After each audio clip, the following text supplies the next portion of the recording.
Leo Gregory Martin Kemp, welcome to Britflicks. Thank you. Thank you. Thanks for having us. In your film, you have, Martin, a few of these battle/riot scenes. Did you enjoy yourself filming those, or was it just business? It's funny filming big fight scenes, you know, because they're so intricate that there's so many things to think about and so many people to think about that it all becomes very technical in a way. You know, it's all about camera shots and talking to people, getting the right side of a punch, making sure that the punch doesn't show air. That it's not really about enjoyment as such. It's a very technical thing to do.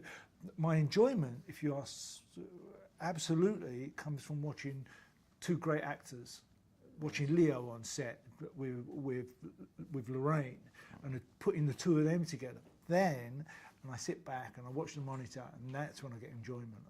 I really love those moments. So you can't really afford to let yourself get carried away by the brave heart spirit. Well, you don't really, you know, because by the time you walk onto a set as a director, you've seen those moments so many times in your head because you've gone over it, you've maybe drawn pictures, or you've prepared yourself for those moments. That when you get it and you put it through the lens, it's kind of, you've lived that moment before. So it's not, right. It's not like it brings a smile to your face. It's just that, yep, I've got it in the lens. I've got it on the camera. Like I say, my enjoyment comes from watching two great actors. Yeah, the thing with those kind of scenes is, and I've done a few of them in different films, is invariably when you've got a lot of extras and they've come down for this particular scene, they've come down and they've been looking forward to it for maybe a week, 2 weeks, 3 weeks, and their whole energy is, I'm coming down to London to have a big fight. So if everybody else on the set was all like, it could go really badly really quickly. So it really does need someone to be, look, this is business, it's another scene, and you know, because as we all boys, you know, when we're boys, we all get a bit excited. So you need someone like Martin at the top to just keep a level head on it, you know. It's very easy for those moments to get out of hand. Yeah. For those boys that come down for those moments, when you call cut, there's a certain number of them that don't hear it and just want to carry on fighting. So you have to be aware of that, and it's quite difficult. I know that at least one of you is a Spurs fan. The good one. Well, if there was any football rivalry on set? No, we were lucky this season because both our teams were doing rubbish. Yeah. So we were quite lucky. And there wasn't a derby game while we were shooting. And to be brutally honest with you, I don't think we had the energy for any of that stuff. We were just like so tired and so focused on making the film that, yeah, no, I think if it was one of those films where we had lots of downtime and stuff like that, there'd be time for that banter. But no, it was literally scene done, next scene, next scene, next scene. Yeah. Now, Leo, on this project, you're also a producer. What made you decide to want to take your involvement to the next level? The control freak in me. No, I've always wanted to be a part of the process, you know, from the embryonic stage. And I was lucky enough for that to manifest with this by virtue of me knowing Dougie for a long time since Green Street. We met, he had this book he wanted to adapt to a script. We met with Jonathan Southcott, who luckily put us in touch with Martin. And it was just really nice for myself and Martin, I mean, and Jonathan as well, but I think for myself and Martin, what I really loved was the casting process.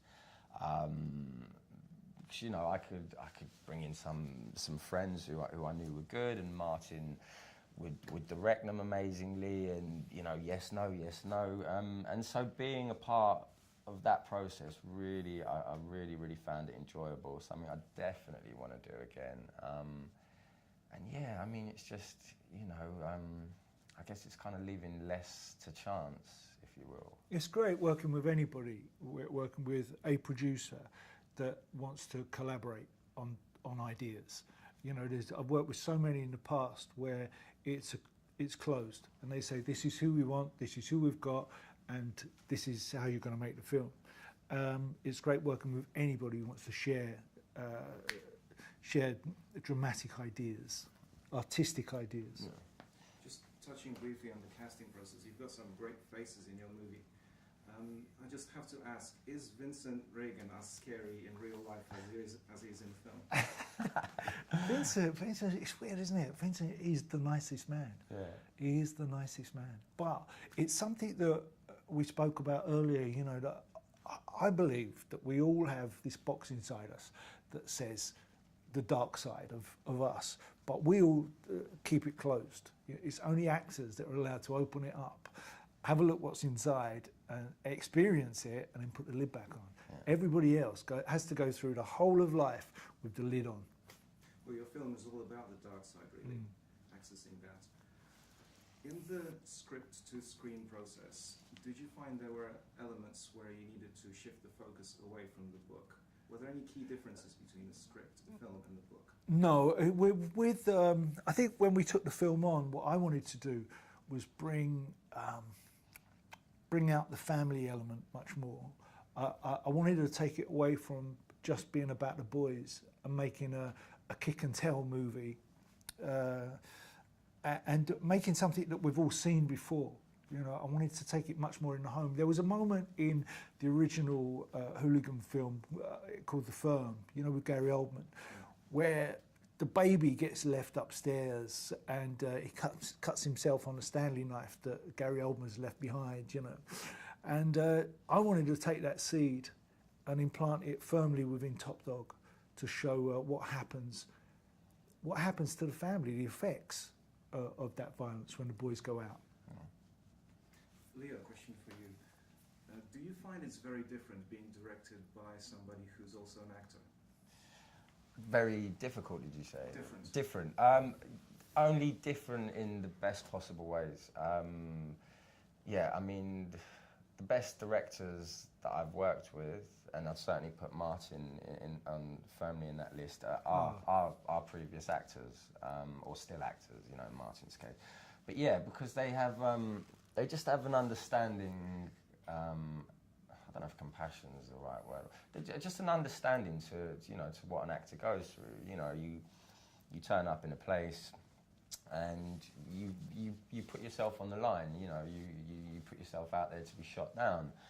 And, you know, there are people that have been in the business a long time, and so they've gotten through that, should we say, and there are other people who are maybe a bit newer, or maybe just will never get rid of that. And Martin always had the time to make everyone feel they were part of the collaboration. There was never a dictatorship, stand there, say your line, see you later.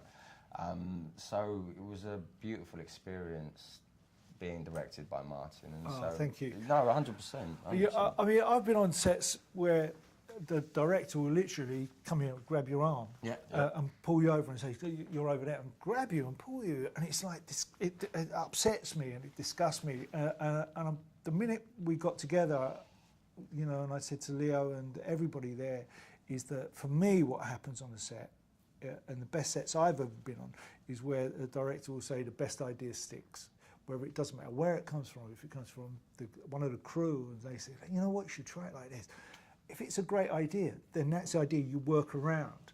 But don't be afraid to, you know, you don't have to stick to your own idea all the time. It's the best idea that goes on the screen.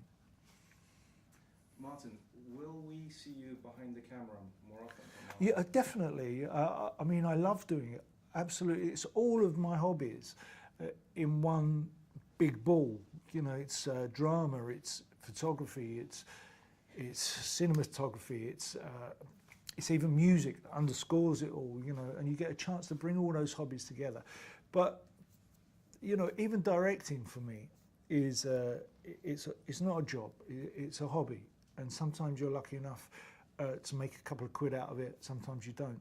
But everything I do in my life is my hobby, and I would love to do it again. I like that. Everything I do in my life is my hobby. That's cool. It's an excellent place to be. Okay, Leo, Martin, thank you very much. Great. Thank you very much. Thank you, bro. Thanks, Ivo.